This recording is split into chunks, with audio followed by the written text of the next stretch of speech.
Welcome to episode 11 of Creation of Anatomy. I'm your co-host, Eric Valero.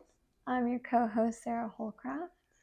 And today we are reading about Pope John Paul II and Max Scheler. Yes, and we read both sections. So what were the pages there? Oh, yeah.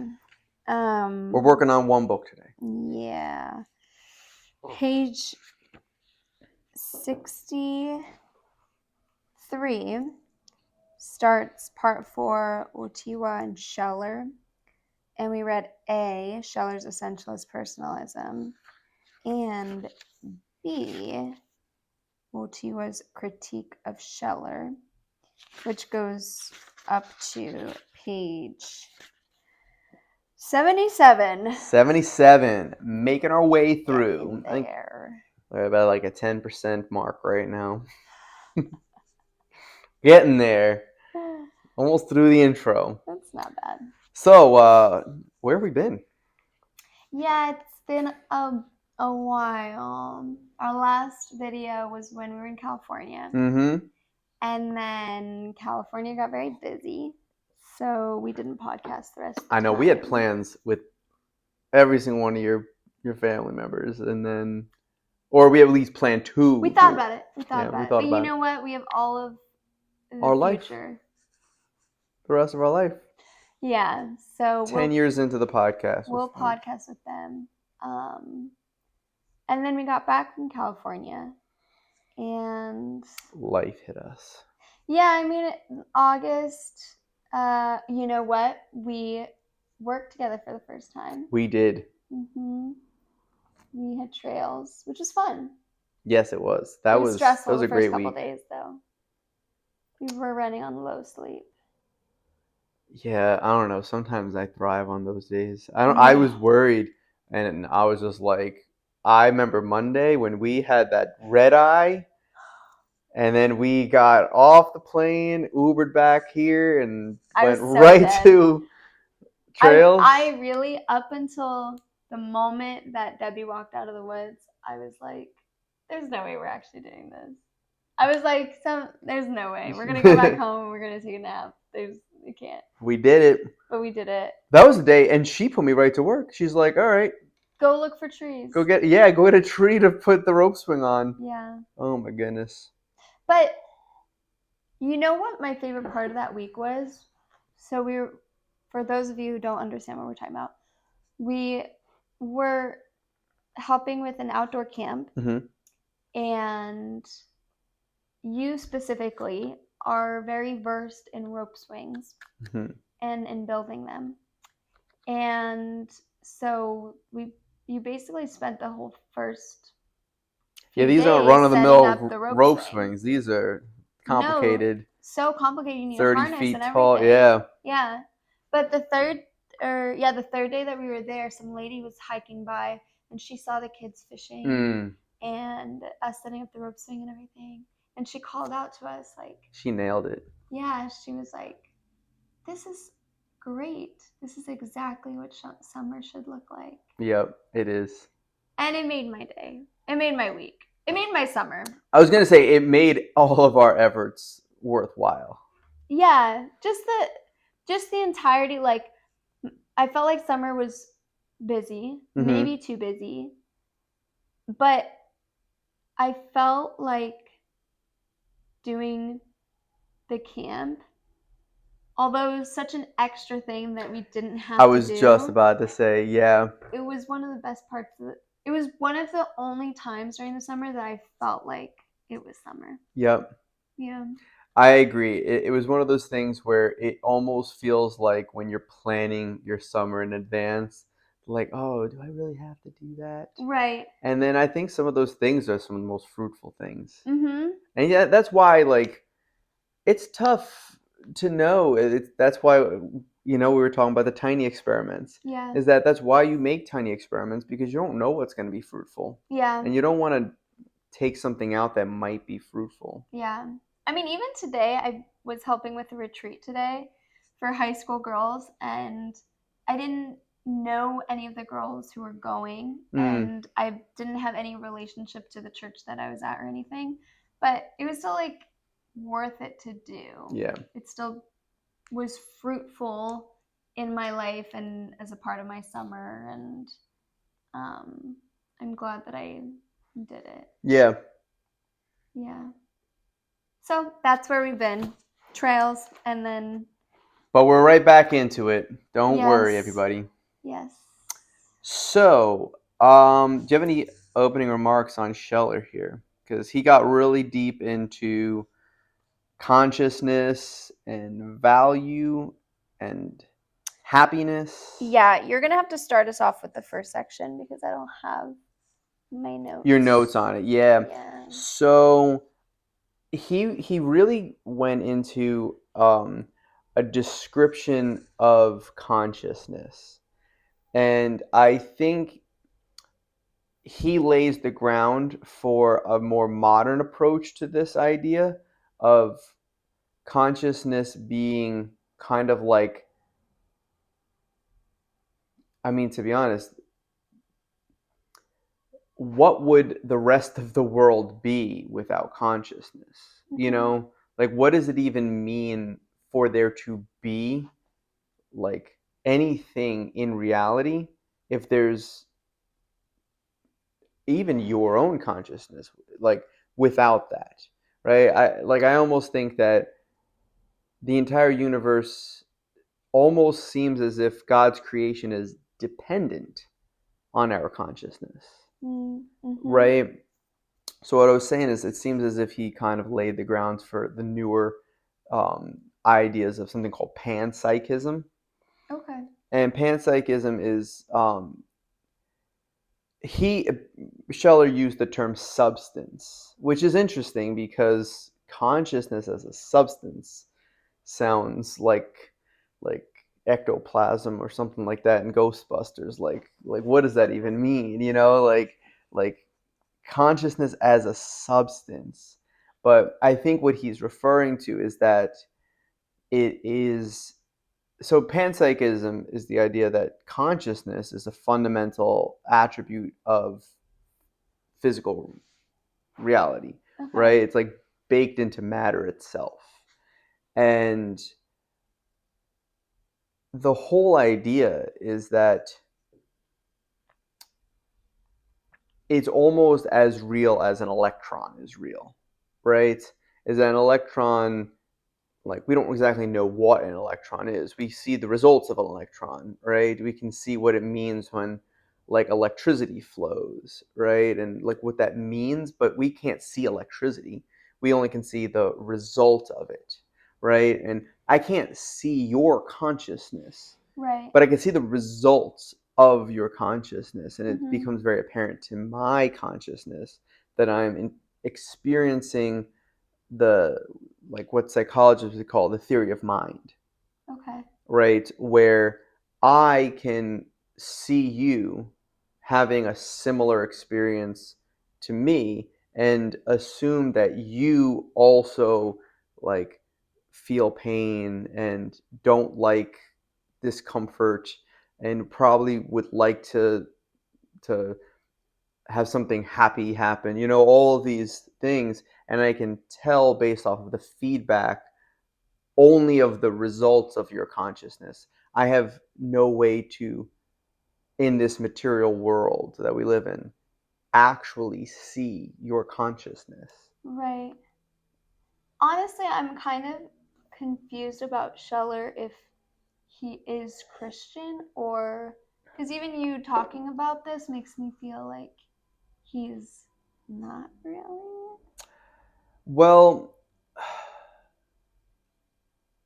it gets very, I think, I mean, to put a label like that on a philosophy, because I think a lot of philosophers, because I think a theologian puts the label of Christian on their thoughts, right? And they work within the framework of Christianity.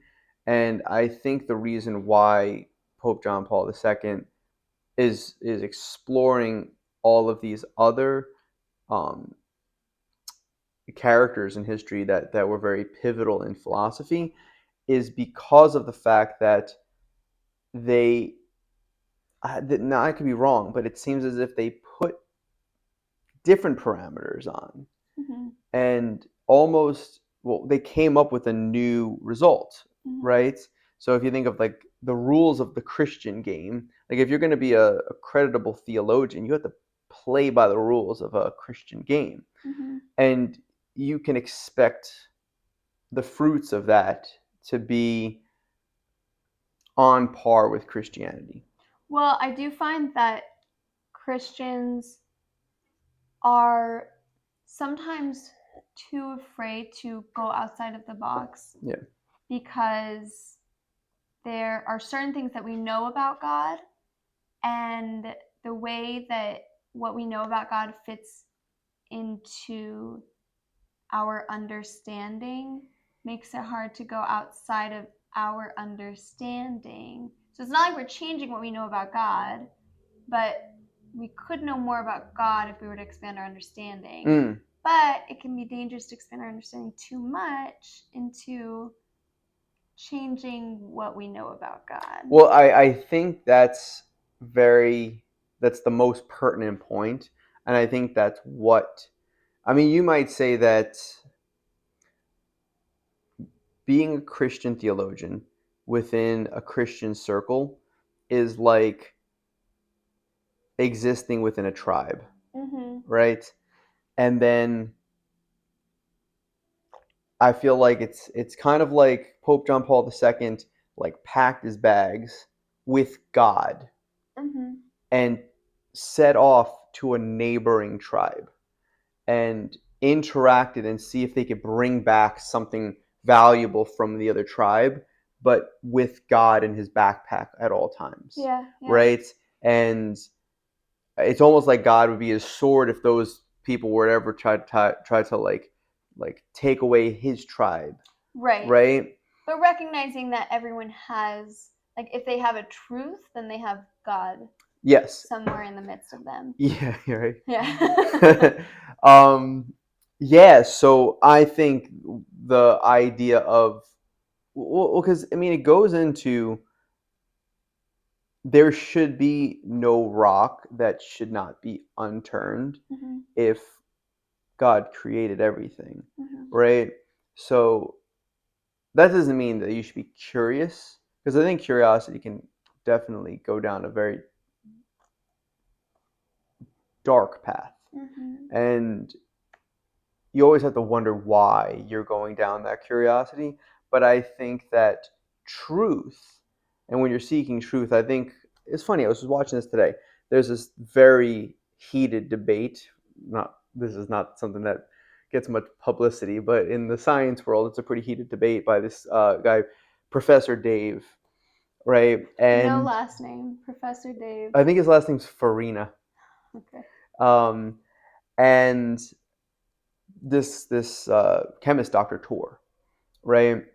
And he's very, I think he said he's published hundreds of publications. So he's Dr. Tor, yeah.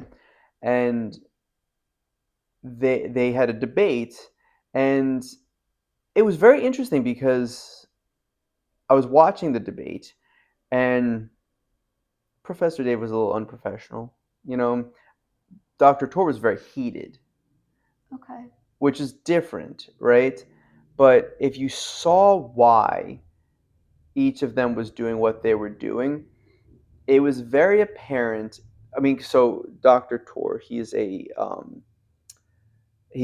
very Christian. He's a born again Christian, right? I believe he's born again. I could be wrong about that part, but he's very adamant about talking about why he does science is for God, but not because God needs him to defend him, right? So to get into what the debate was, it's crazy. This is how nerdy these debates get, but it was something called the abiogenesis of glucose, right? Okay. So abiogenesis just means that coming about from a non-biological source.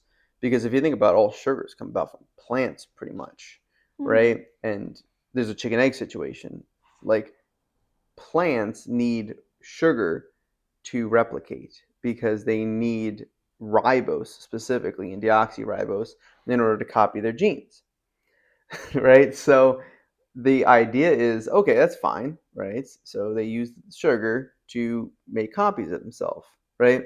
But then you go back to okay, how did that originate if it took a plant to make sugar? Right. And then how do you then have sugar around to write your code to make another plant? Yeah.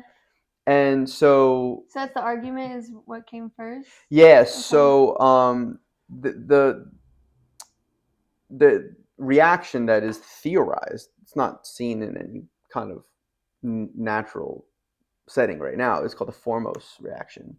So the foremost reaction is the abiogenesis of sugar. It's the idea that in certain circumstances in a really old earth that it was possible that sugar was able to kind of spring out of nowhere and kickstart the whole system there. And it's a big giant stretch because I mean, to be honest, but the interesting is that Dr. Tor made a very important mark. He says, like, I believe it's God, but I'm not asking you to believe that it's God, because the thing is that God doesn't need your defense, right? He did it, or like whether you like it or not, right? But like, it almost feels like the intention of this Professor Dave guy was to prove that it wasn't God. Sure. And so they're having two different conversations almost. Yeah, a lot of people said that the debate was like a mismatch, right? That like why did you even go against this guy? Right. And he just, I don't know, it almost felt like it was like a Holy Spirit situation where he didn't know why he did it, but he just knew that he needed to, and it's just a very like valiant thing he did, right? Like it was a noble thing that he debated this guy, and he definitely got heated. Let's just put it this way: if you watched, I don't know if anyone's gonna watch the debate, but I think that's where you shouldn't be afraid. Like he's not afraid that he's gonna find out, oh my goodness, it's not God. Right. And I think that's the point I was trying to make, is that you shouldn't be afraid of where you look to find God, because it could be someplace you don't expect, right? And especially in a scientific setting. Like I love when I find scientists that are driven to do their science because of God. I think that there's a courage and a fearlessness that comes along with that, because you have God in your backpack. You have truth that's driving you. Yeah. And I think you get guys like Richard Dawkins, who is he's a very staunch atheist, right? But why does he care so much about truth? And you got to think about that. Like, what? I mean, I think because that kind of makes me think of the book by G.K. Chesterton, The Ball and the Cross, which I think I've mentioned to you before, about the Christian and the atheist who, the whole conversation or the whole book is about them having conversation about like different things about God existing. But the whole point of the book is that everyone they interact with and everyone they encounter, whether they're Christian, atheist, whatever, they're indifferent. And like what's worse, to be the atheist that cares or to be the Christian that doesn't? Lukewarm. Yeah. Which even goes back to, we were talking earlier about like authors in the past who, like, I don't know, I find novels nowadays aren't very interesting, and I think a part of it is their the stories aren't new. And not to say, like, obviously, like, stories repeat themselves, but there's something about reading old literature that there's something there's a depth to them. There's a depth to them that I think stems from a truth that humans experience, which is God. Yeah. Whether it's like well, God's the ultimate storyteller. Right? Yeah. And I think that authors in the past who just write because it's their passion, write because they need to, they are writing from the place within them that I think holds God. Yeah, even with the best efforts right now, it seems as if there's. I almost feel like the authors have to spend, and I don't mean literally just like money wise, but they have to spend beyond their means in order just to make it.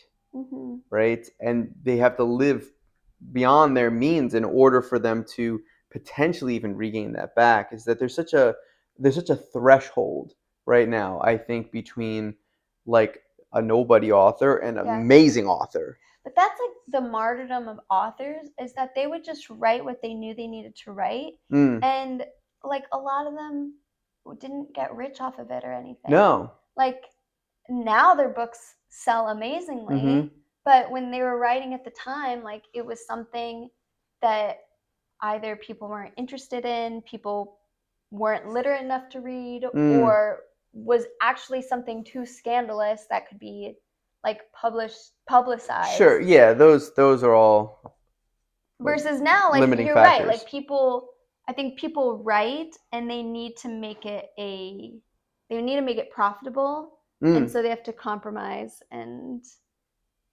I think But I think authors, true authors, do want ultimately their book in as many hands as possible. Sure. Right? And one might say that back in the day, there was more of an organic spreading of books. You know, if a book was a good book, people passed it along, people heard about it, there would be a demand for more books to be made, and some books would just kind of minorly like blow up a little bit, some books would just not really make it at all, but there was something more organic about it, which is a fair game. It seems as if right now there's this algorithm that throws it off, right? And now all of a sudden there's predictive models of what people are gonna, and I mean that almost feels like socialism. Predictive models of product development, like it's kind of, we outsource socialism to this algorithm, and I mean that's really what this has come down to, is that the government doesn't have to dictate what goods are made. It can just be done in this algorithm. And when an author has to work in that capacity, there is no, where's the merit anymore? Yeah. Because like you could make it big because you hacked the algorithm. You figured out what's popular. Somebody said that they there's this explanation where pretty much they said that if the algorithm on YouTube favored squirrel videos one week, they wouldn't even have to write it into the code. They could just make it in a way, the algorithm, they could just make it in a way that all of a sudden there would just be a sudden surge of squirrel videos. And you might go like, how did people like listen to this like unspoken algorithm and all of a sudden just start producing squirrel videos? And the thing is because there's an addictive nature to that, right? So the same thing with books, is that like, why are bad books being written right now? Because they're pandering to an algorithm. Yeah. they're not writing the books that need to be written right now. They're writing the books that are going to be looked at right now. Mm-hmm. And to be honest, they're writing what they're inspired to write. And the only inspiration that people have is like what they feed on, which is the algorithm, and which is everything they see on media and around them, and makes you wonder where the creativity is coming from. Yeah. Well, like, oh, it's scary, but I feel that sometimes. Like we were talking about this a little bit when we were in California, and our routine was shaken up, obviously, because we're on vacation. And I found that it was so hard to feel like myself and feel like I could have a normal, interesting conversation with people, because my day-to-day life includes things that inspire me, whether it's like being in nature or reading a book or talking to my students or like whatever. Things inspire me so that I can have good conversation, even just being in prayer. And like when you're on vacation, there's not a lot of that integrated in it. Sometimes nature, but like you kind of are, it almost feels like you're just in a room, like in a blank room by yourself, and like people come in to ask you how you're doing, and your answer is like same as I was 10 minutes ago, an hour ago, like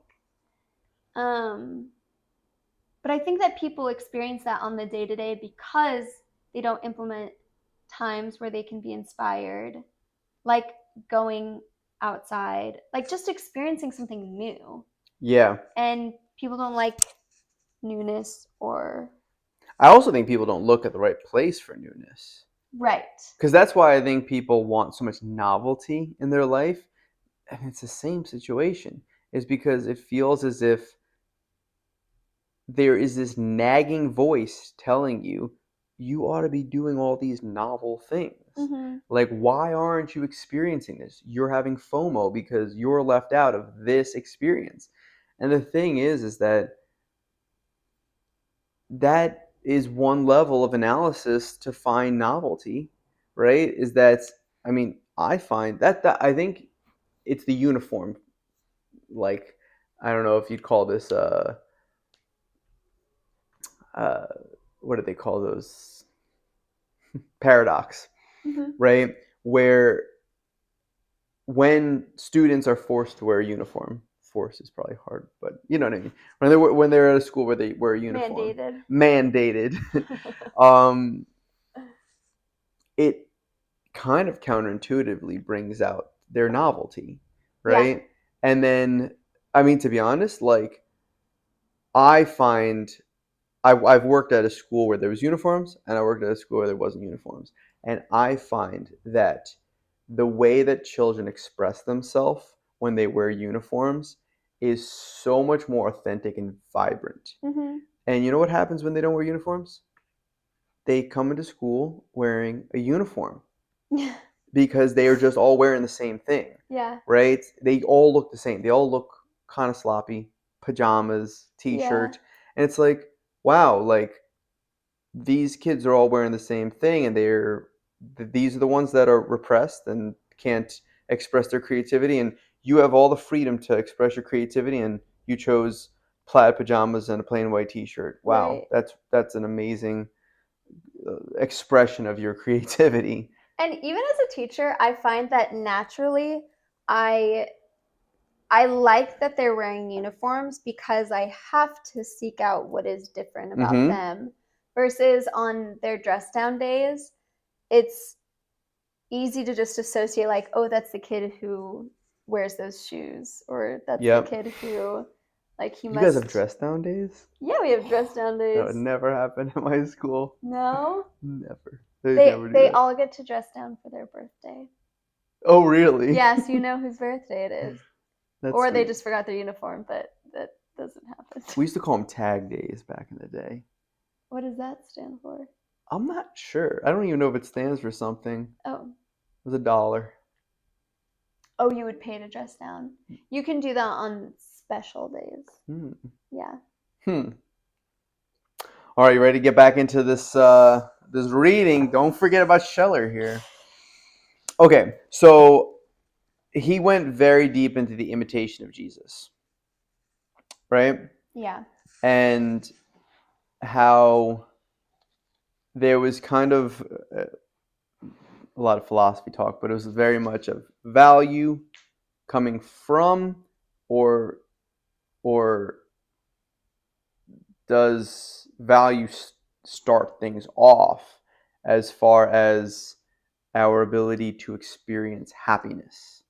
And I think that was his big thing. And you had something I wanted to touch on, but interesting. We were with the Bible study last week. We were talking about Jacob, right? And when they were talking about the imitation of Jesus, the first thought I thought of is, are you familiar with the concept of the zone of proximal achievement? Yes. Right? Explain it. Yeah, so the zone of proximal achievement is there's it kind of coincides with this concept called flow, right? When you're in a flow state, is that when you are engaged in something that is not too easy, not too difficult, but it's almost like the right pace you should be learning at.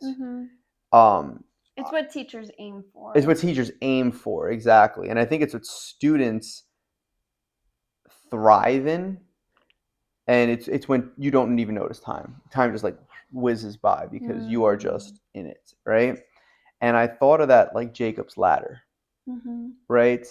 Is that it seems as if Jacob's ladder is the epitome of flow state, right? It's the epitome of the zone of proximal achievement, right? We're here on Earth. The ladder hits the ground on Earth, and the angels are going up and down it, right? And God is at the top, right? And it's almost God's desire to interact with his creation that he has beings that kind of go lower down towards our level in order, and this is my thought, I don't know if this is, who knows, but my thoughts is that the reason why it's a ladder is because ladders have like progressions to them, right? And you might say a ladder that has like 3-foot gaps between their bars, their rungs, is missing the zone of proximal achievement, and ones that are 3 inches apart is also missing the zone of proximal achievement. Is that you might say that the imitation of Jesus, right, is the epitome of the zone of proximal achievement, because it's how you could better your life. It's how you could better your soul, right, in the way that, I mean, Jesus didn't ask us to do things that were impossible, right? But he also said that we could have faith that could move mountains, right? And I think people go, well, I haven't moved any mountains, so where's his faith?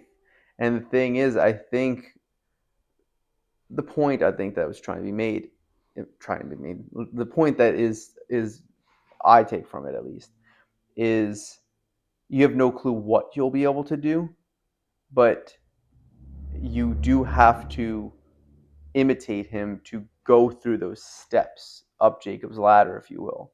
Yeah, it also looks different for different people, what they're able to do at the point in their life that they're at. Like like the way that I'm called to imitate Jesus is going to look different than my like my 10-year-old cousin, which looks different than from my father or whatever. And I think not that any of them are lesser or greater because it's all imitating Jesus. But there are certain things that I'm unable to do that they can do, and vice versa that I'm able to do that they can't do.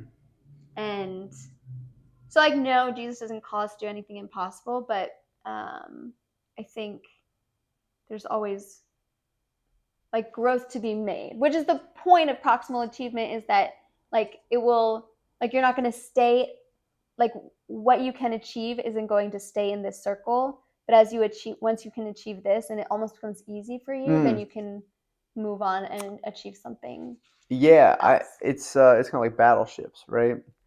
Like once if you're aiming in the dark at first, Oh, sure. it's very difficult to make your next move, right? You're just aiming again in the dark. Were you talking about real battleships in the game? The game. Oh, okay. Right? But the thing is, once you hit something, like, you wouldn't know 2 moves before that the next move you'd make that. Right. Once you have achieved something, you reassess your coordinates. Yeah.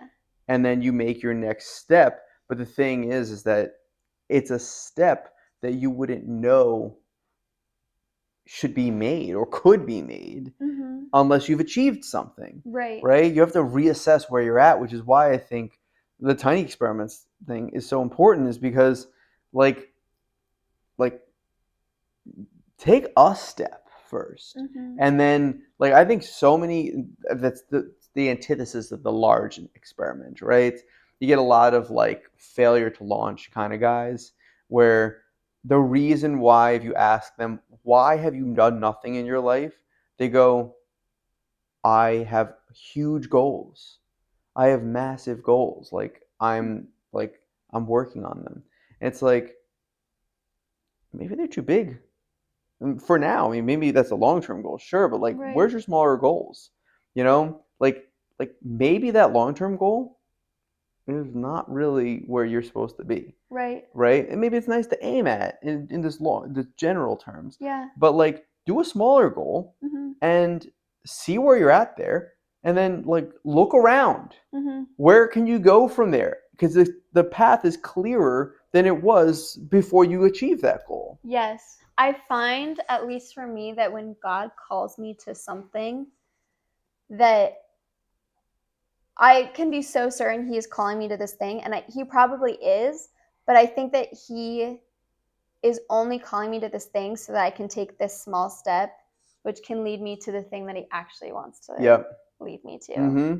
Or maybe it's like, it just continues to change, but I can't know that until I take all these small steps, which is why you have to read that book, Hind's Feet on High Places. Because that's her whole thing, is she's like traveling, and she can see exactly where God is leading her, and then all of a sudden he like turns her around, and she's going down into the valley, and now she's going up into the mountain, she's going around the mountain, and she's turning around away from where she thinks she's supposed to be going, and the reality is like she can't get to that place. And I even wonder, like, is that place that she originally saw, like, is that actually where God was leading her to, or was that just the direction she had to go to get to the next step? Yeah. Well, I mean, I think something that really bothered me when I was a kid is the whole idea of like, enjoy the journey kind of thing. Like, oh, interesting. You know, it bothered me because the thing is that I'm like, yeah, you should enjoy the journey, but like, don't devalue the goal because of the journey too, you know? And there's that it seems like both are kind of wrong, right? Don't just make your means justified by the ends. And then also don't like get rid of ends because life's all just journey. Right? And I almost think that there is a third option to that dichotomy, which is transformation, right? Is that what actually should continue to drive you is that last experience, it was a journey, and now you are someplace that you achieved. But both of those things aren't the point. You could actually shed both of those if you wanted to. It's who you became, right? What did you transform into from that? And on the negative aspect of that, I was having this conversation with a patient who had just like a lot of bad things happen to them, and such a great outlook. He was like he was telling me like how he got screwed over so horribly by this client he had, and but he had such a great outlook, and he said, I mean, this is something that, like, I think this is Socrates said something like this as well, but like it's better to be wronged than to be the one that wronged somebody, Yeah. because you transformed into somebody that did that thing now, right? If you like murder somebody, you killed somebody, and that person died, but you became a murderer, Yeah. and that's different. Like that's transformation. Yeah. Or you accomplished something great and nobody recognized it. There was a journey, there was an achievement. I don't know if either of those are something to like gloat about, because no one even recognizes it. Mm-hmm. But you transformed it to somebody that did that.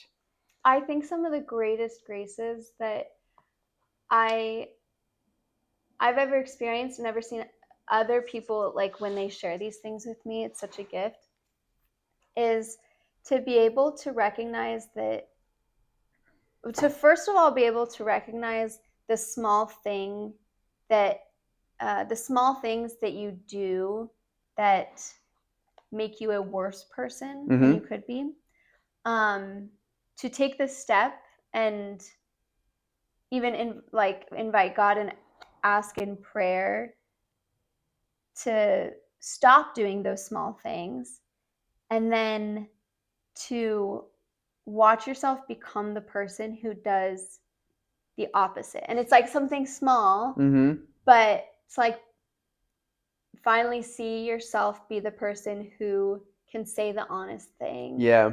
Or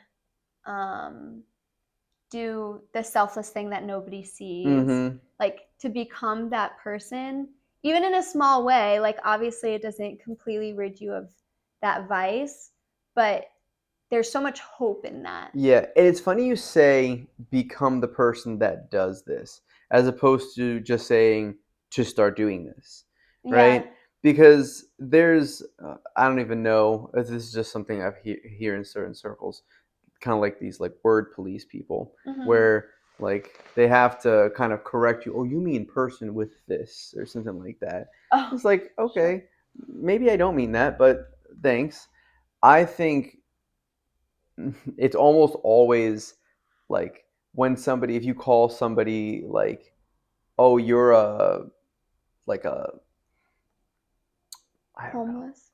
know. Homeless. No, I was gonna say like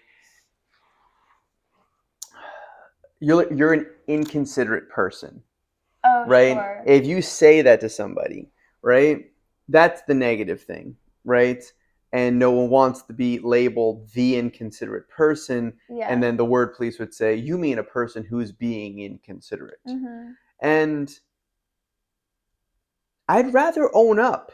Like, maybe I am an inconsiderate person, and maybe I can transform into the person that's not inconsiderate. I don't want to be this amorphous, like, being that is like partaking in consideration, right? Like that's. But there's a balance too, because I think there are, because you just know, like there are certain people who you see them and they're like, that's a virtuous person, like that is a humble person. You mean a person who's experiencing virtue? No. But then there are also times like that you see somebody who you wouldn't necessarily label them as a humble person, but you see them do something that's humble. Yes. And then vice versa, like I wouldn't just like if one of my students like teased another student, I wouldn't just be like, you're a bully. But I might say like, you're bullying that person. But if that person consistently did that, then I'd be like, you're a bully. You're a bully. You're being a bully. Like you're a rude person, and that person, you need a shift. This is going to sound harsh, but that person, not the human being, has to die. Yes. You know what I mean? Yeah. Like, because they're living. If it's something that consistently happens, then they're living in you. Yeah. Versus like just a just something that happens, like you accidentally said something because it's a bad day or whatever. Yeah. Like obviously we all do that. And I know what you mean by the balance. Yeah. Right? Because like sometimes like the most considerate person can be inconsiderate. Mm-hmm. And I'm not going to go call that person, you're an inconsiderate person. Right. Right? Like that's just not the truth. Yeah. But then there are inconsiderate people that you go, I hope that person inside you dies, so that you could be reborn to somebody and transform into somebody who is just better. Like that's like seeing the good in somebody, or the potential good that somebody could have. Yeah. I think that's where the phrase die to self is stemmed from, is the idea that obviously when we are these the person who lies or the person who cheats, like we do all of that for ourselves. And because I think sometimes die to self sounds like a little bit intense and aggressive, like, oh, we can't like take care of ourselves, we can't think of ourselves. But like Ego death. Yeah, like if you're the person that's only thinking of yourself and always trying to do what's best for you, like then that needs to die. Yeah, for your own good. Yeah. Yeah, because it leads to self-worship, right? And ultimately to narcissism. And not happiness. And not happiness. Yeah, so that's getting back to that original point, the idea of virtue as being, is it the origin of happiness, or is happiness a gift that,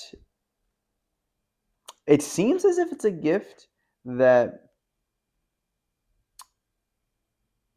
we can't coax out of God.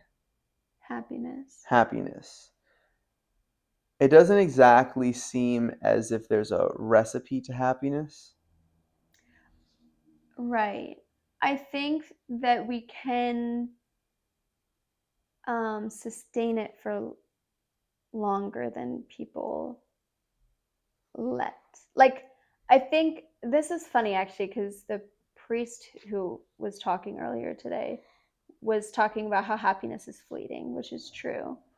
But I think people don't let themselves be happy for as long as they could. In the same way that people, I think we've talked about this a lot, that somebody who can experience a depth of sorrow can also experience a depth of joy. I think in the same way, like if you're somebody who can sit in, not to say like I don't think we should sit and stew in our feelings, but I also think like we shouldn't just like let them be fleeting, but like recognize them and even be grateful for them. Like if happiness is too fleeting, then we can't be grateful for that experience, because it's not really an experience, it's just like a, I think the operative word there is let, as opposed to, right, not create, like force, hold it there, right? Yeah. I think that happiness is something that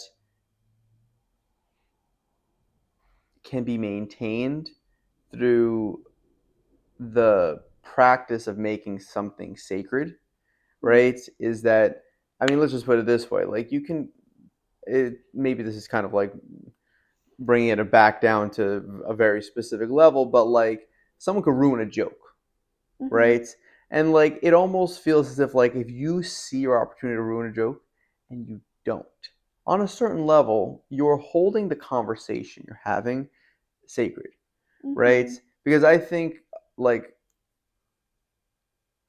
in my mind, the idea of something being held sacred is when you see how fragile something is and how easily it could be destroyed, but you make moves not to.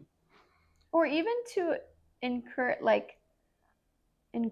the joke and like continue to have. Right, but that would be like seeing, oh, there's something to be held sacred here, right? Yeah. Yeah. So exactly, like to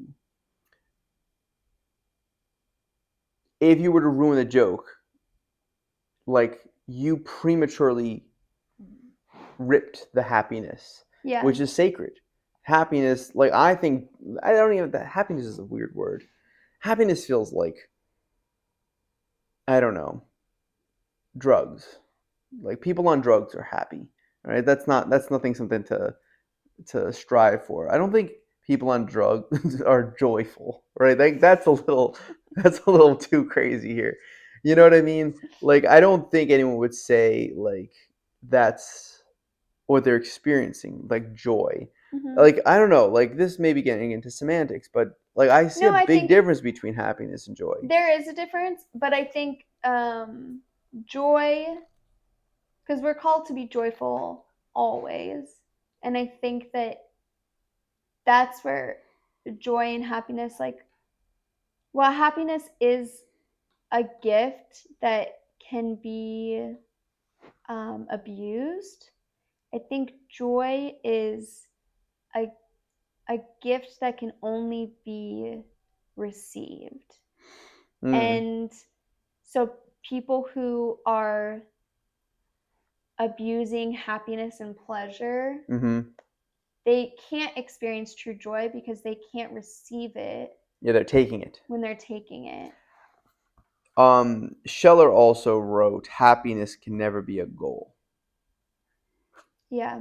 I like that. And I think the worst orientation you can have in your life is towards happiness, because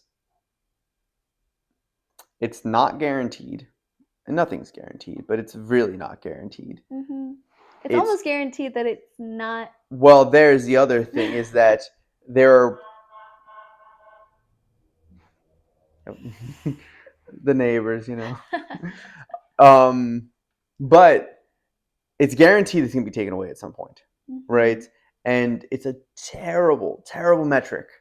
Like it's the worst metric. It's kind of like pain relief as a metric. A lot of my patients, they come to me and they say their goal is to be out of pain. I'm like, that's fine, but what's your metric, right? How are you going to know you're making progress? Because I'm telling you right now, it's not going to be linear.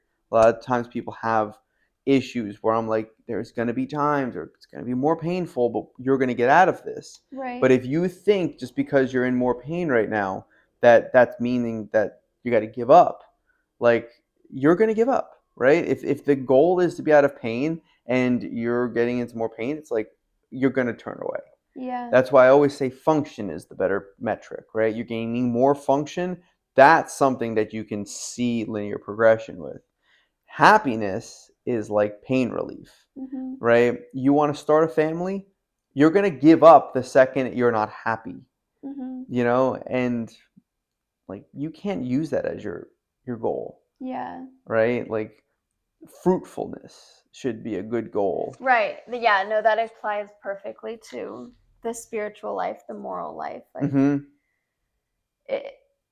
which is why I do find that his comments about virtue and happiness being so intertwined is odd, because, which obviously is what JP2 is arguing against. Like Kant is the extreme of like being selfless is like painful and sacrificial and all of that, versus Scheller's this extreme of like virtue and happiness go hand in hand. And there's like a middle ground of like well, Kant was a huge minimalist, right? Like massive minimalist. And I feel like when you make that your goal, you can see people that like Scheler that see happiness and virtue as being something that go hand in hand, like kind of like conflicts with his goal almost. You know what I mean? Because they don't. Well, like one might see someone going out and partying. If you're a minimalist, if you're very simple, like you're living a very like kind of like humble life, and you see people going out and having parties, you might go, "Oh, I'm above that," right? Because like that's not where I seek meaning in like this fleeting happiness that they're experiencing right now. This is like they're overwhelmed by like this moment that they're having, and but I'm not partaking in that, right? It becomes something, I guess, almost like conflicting with your worldview. You know what I mean? Like happiness starts to conflict with your worldview. And I think, let's just put it this way, I think that people should not use happiness as a metric, but I do think that they should go out of their way to leave places for happiness to fill, right?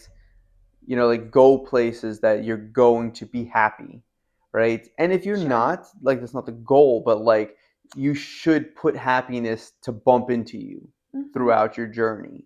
You know what I mean? Like don't like avoid happiness. That's Right. But I think there is an aesthetic nature to like avoiding all of like pleasurable things out in life. Yeah. I think it's also fair to say that for the most part, we can expect happiness. Like Oh yeah. when we recognize like what is joy and what is gratitude, we can expect happiness in our life. And I think that I've been in seasons of my life where I can see how much I'm sacrificing, and I kind of just tell God, well, like it's for you, so I'm going to sacrifice all of this and I'm just going to suffer silently. Mm-hmm. And there's almost a sense of my life is the cross and I might not smile for months, Yeah. And I think that that's not really Christian, because the whole point of the cross is kind of what you said, like there's fruitfulness to it, Mm-hmm. and God is there in it. And God, while even in the midst of our suffering, there are still like moments that He wants to gift us happiness. Yeah.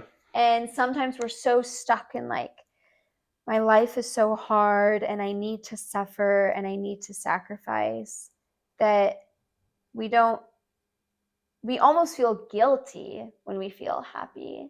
And even I've had experiences and conversations where people will talk to me and um, ask me like, wow, you're so busy, you do all of this work, you must be so tired, you must be like so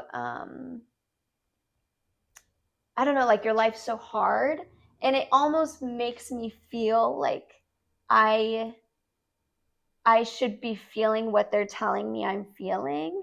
And in a weird way, like I feel like I can't. What motivates them to say stuff like that? I mean, it almost is like they want to maybe relate to me or they want to empathize with me. Right. Because to be fair, like I do, You don't think it's envy? I mean, it could be, but I think what more so people like want to empathize with the other. So they find something that they can empathize with, Mm-hmm. and oftentimes complaining is an easy way to Oh yeah. empathize with somebody. So if they see that you're busy, if they see that you're giving up a lot to do something, then they'll kind of jump on that and be like, "Oh, we relate because we're both tired all the time," um, or even in a weird way, like they don't understand it and they don't know how to talk about it. So instead, they'll talk about what they do understand, like, oh, you work this hard, so you Adjacent must be to it. tired. Yeah. Yeah. And it's hard to turn around and almost disagree with them and be like, actually, I find that I'm happy most of the time. Well, people beat around the bush, because they probably want to ask you, why are you happy? Right. And that just comes off rude. Right. Right? So they hope that you'll like spill some kind of secret That's true. by like, but then when you, the thing is that you get what you get. You know, you get what you ask for, and which is why I'm not a fan of people that beat around the bush. You get direct, you know, and I think people don't like how direct I am sometimes. Like I'm not the kind of person that will like suss out what I want by. If I want to know something, I'll just ask you, and if I think it's inappropriate to ask, which sometimes it is, I just won't do it, and I will just live with not knowing. But I actually think sometimes it becomes inappropriate to beat around the bush when you're asking something that would come off rude, or it's just not your business. Yeah. Yeah. Uh oh, it's the Booten Carnival over there. Okay, so are you in section B? I feel like maybe we should make Yeah, I one went. more comment and then. Yeah, I went through most of my comments. The one last thing, it was more of a question. It was not even a comment. If God created reality, what is his ideal structure for the way we live? And I thought about that as like Jesus. I think I think Jesus is, oh, I don't know why this really just came to my mind, but I feel like Jesus is like those sunflower bulbs, right? And they're like curled up and it's all potential for this perfect sunflower, right? But like you could see the future in the present bulb, right? You could see what will come about in that present bulb. And Jesus is kind of like that bulb, right? And it's almost like we have to figure out like what did he do while he was on earth to that we should be imitating, right? So that the flower of our reality that we live in, like the world that we live in, Earth, that we all share, like there seems to be a proper way it's supposed to flower. And it seems as if we need to figure out what it means to imitate Jesus in order for us to orient our bud. Because I think right now on Earth, we are very much a bud that feels like it's about to really bloom, right? And you see stuff like AI, you know, you see a lot of, I mean, especially with theology of the body, you see a lot of advancements in what it would mean for sexual relationships between men and women. You see all of these crazy technologies as far as like space travel and all of these moral questions arise, and it almost feels like we have all the answers, but our bud is not in order, right? And when that bud blossoms, like we want to make sure that it is perfect when it blossoms. And I almost see like humanity going wrong is like, imagine like a genetic defect that might happen that causes like the flower to causes deformation, and people don't like to look at flowers like that, you know. So you feel like Earth is constantly in a bud. Humankind, well, I wouldn't say constantly in a bud. I feel like it's like we've gone through our growing stages as a species, right? Okay. And And we're near the end.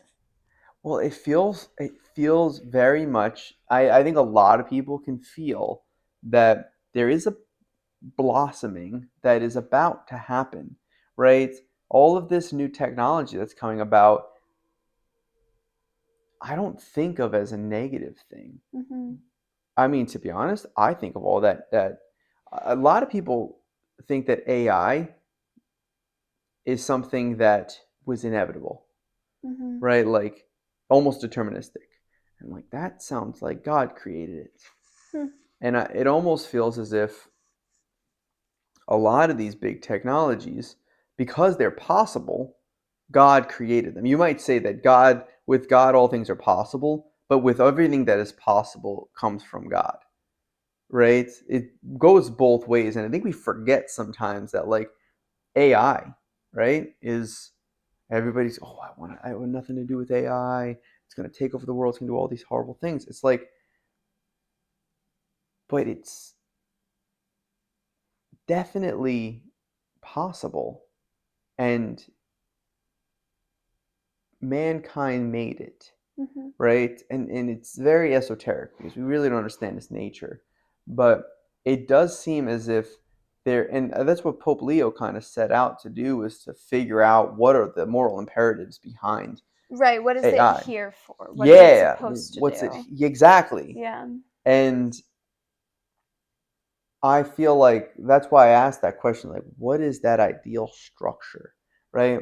Like, how should we be orienting ourselves right now? Because I almost feel like it comes as a faith of the blossom is just gonna happen, right? I almost think if I was inside of a sunflower, I almost think I'm like, all right, everything's in order. We got all of the seeds in the place, and all of the little flowers are all ready to go.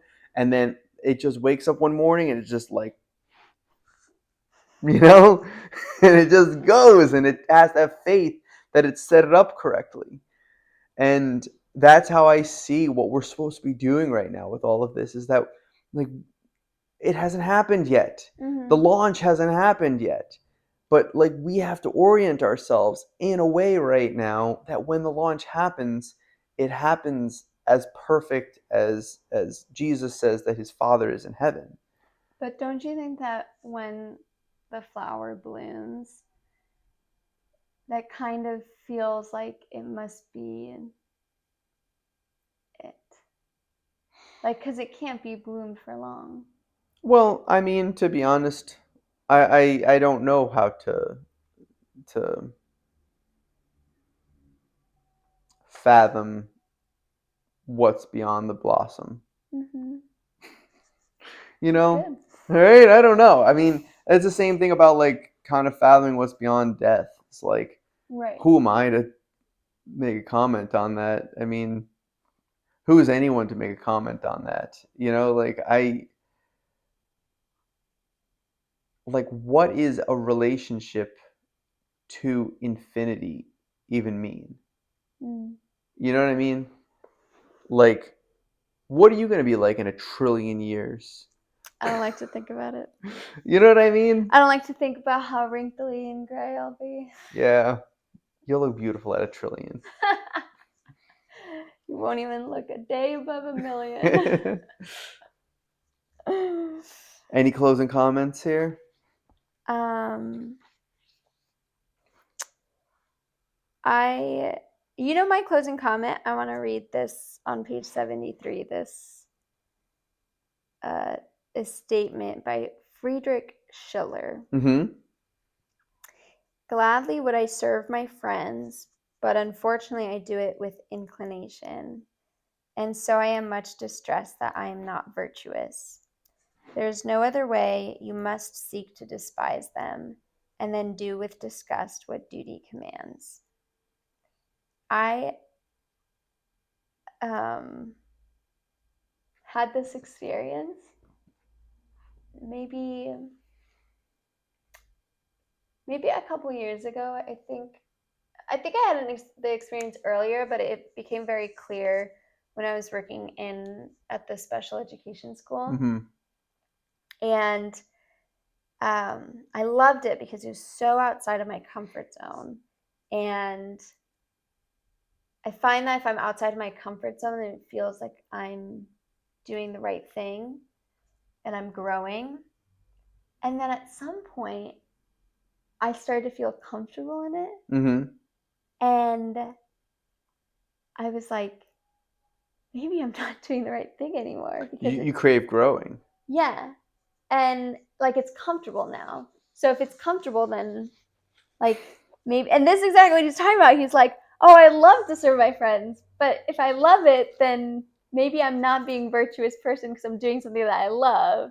So I have Yeah. to hate them if I want serving my friends to be virtuous. And I know it's not true. Like I know that like we continue to kind of where you were talking about like novelty earlier. Yeah. Like we continue to, if we're living what seems like a routine day-to-day normal life, like we continue to seek out new opportunities to sacrifice, to be selfless, and to be uncomfortable It's in the new moments. opportunities. Yes, yeah. Versus like I don't need to go out and find a new career because this one's just too comfortable. You also don't have to like chop off your hands because like your job's too easy. Right. You know what I mean? Like you can. I almost think when you said new opportunities, I think that's where automation is like uniforms, right?